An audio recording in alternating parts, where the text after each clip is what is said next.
ఆనాడు ఎన్డీఆర్ఎఫ్ పెట్టాలని బైఫర్కేషన్ లో పెట్టడం, దాన్ని ఫాలో అప్ చేసినప్పుడు 2014లో ఎన్డీఏ ప్రభుత్వం ఆనాటి మంత్రి హోమ్ మినిస్టర్ అయినటువంటి రాజ్నాథ్ సింగ్ గారి చేతుల మీదుగా ఫౌండేషన్ వేసుకున్నాం.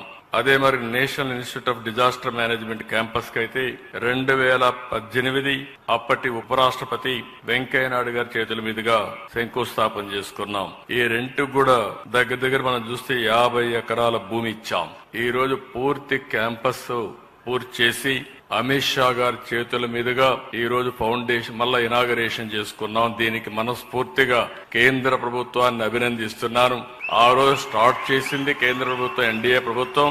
మళ్లీ ఈ రోజు మనం దీన్ని ఇనాగరేషన్ చేసుకోవడం కూడా వారి చేతుల ద్వారా చేసుకునే పరిస్థితికి వచ్చాం. ఎప్పుడు కూడా ఎన్డీఆర్ఎఫ్ అనేది నేను చాలా సందర్భాల్లో చూశాను. ఏ డిజాస్టర్ వచ్చినా ఫస్ట్ గుర్తొచ్చేది ఎన్డీఆర్ఎఫ్ గుర్తొస్తుంది. ఏ డిపార్ట్మెంట్ లో ఎప్పుడు ఎవ్వరూ చేయలేని పనులు ఏదైనా ఉంటే అది చెయ్యగలిగే శక్తి ఎన్డీఆర్ఎఫ్ కుంది.